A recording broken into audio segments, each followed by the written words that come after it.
Hi everyone, it's Mrs. Murphy from the Upton Town Library, and welcome to today's preschool craft tutorial that goes along with our recent story time about birds. This is our birds on a wire craft. It's very similar to the piece of artwork some of you may be familiar with that you can find in stores and online. So these are our birds sitting on a wire, and I used tempera paints to paint my piece of cardboard. But you can do this anyway. So if you don't have paints, you can always just use markers and crayons. I used a piece of construction paper to make the wire, but you could always draw that with a marker.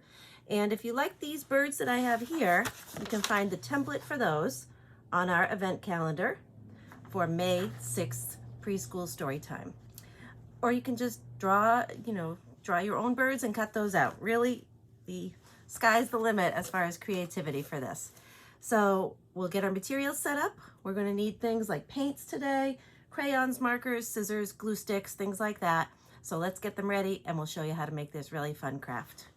So here are the materials you probably need for today's craft.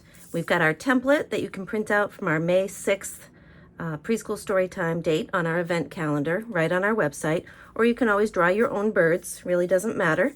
So we've got our template, we've got a piece of cardboard, anything at home. So if you don't have cardboard, just use a piece of paper. The original idea we saw this on, they used like a cardboard vegetable tray that you get your vegetables on from the supermarket. We've got our tempera paint. Again, if you don't have tempera paint at home, just color with crayons and markers for your background. The point is to make it look like a sunset sky, to have your birds sitting on a wire. So I've got a piece of black construction paper to cut my piece of wire from, or we can just always draw a line for those birds to sit on with a marker. Scissors, glue, paintbrushes, things like that. We've always got our craft kit handy with all the different materials we may need. We've done a video on our crafts playlist about things like this. So you can always just grab a bucket like that at the dollar store and fill it with all the materials that your kids need for everyday crafts. So I think the first thing we'll do is decorate our birds. So in the original post that we found online, and I'll link that in the description below, they decorated their birds like this with all kinds of Zentangle kind of dots and lines and circles, things like that. But you can always just do it the classic way and color your birds with a marker. So that's what I've done here. I've started coloring my birds, just making them black so they look like silhouettes. So all I'm going to do is finish coloring this last bird with a black marker, and then we will cut out our birds. And that is going to be the first step to do in our birds on a wire craft. Again, you can use crayons, markers, whatever you like. You can always just do that Zentangle look to it. And then scissors. So we've got all our different scissors here in our craft kit. I use the adult scissors for my hands, but your kids should use scissors that are good for their hands. Again, I'll do my demonstration, I always do. These scissors all look alike, except for the color, rather. This is typically what kids are comfortable using. They've got a nice blunt tip. They make some sharper. These two look a lot alike, but one is a lefty and one is a righty. And if I open the blades and you look carefully, you can see the lefty has the blade on the top and the righty has the blade in front on the bottom. So again, if you think your kids are showing hand dominance, be sure to have the correct pair of scissors. Show you the thumb in the thumb hole, fingers together, pinky support on the outside, and you want to help them to cut these out. So we're going to do that, and then we'll show you the next step. So I've gotten 4 out of the 5 birds cut out, and I just wanted to remind you that when you have your kids cutting things out that have multiple items on a page, it's always great to just cut out each item separately and then have them work on them one at a time.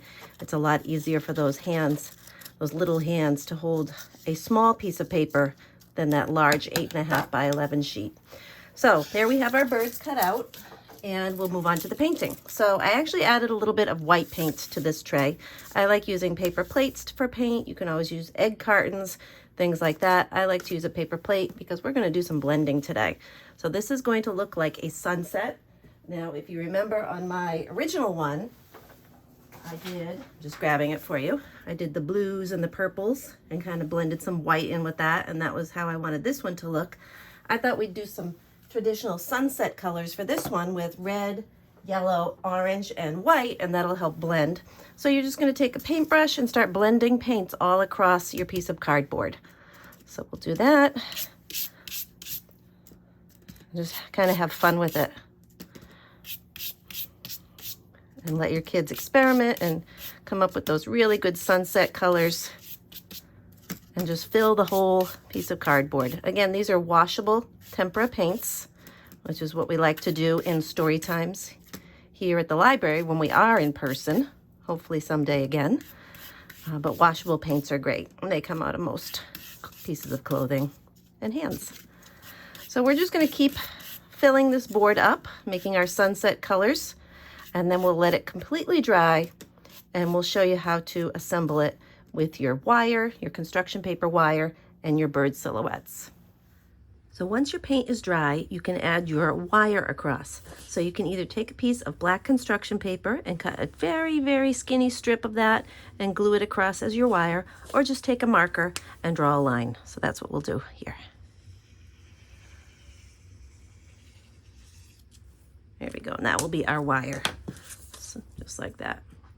Then it'll be time to glue the birds on. So we'll take our 5 birds here, and before we glue them on, we will arrange them above, just the way we think we might want them to be. And if we're happy with that, then we'll glue them to sit on the wire. So we'll take each one, put a little glue on the back.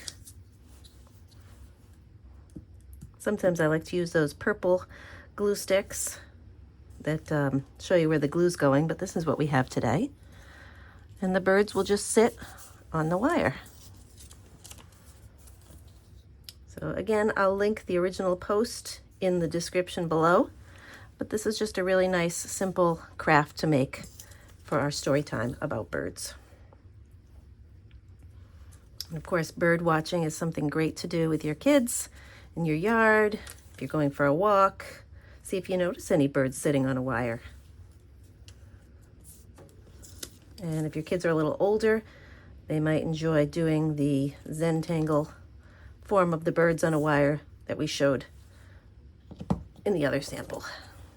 So there we have it, birds on a wire. Have fun, good luck.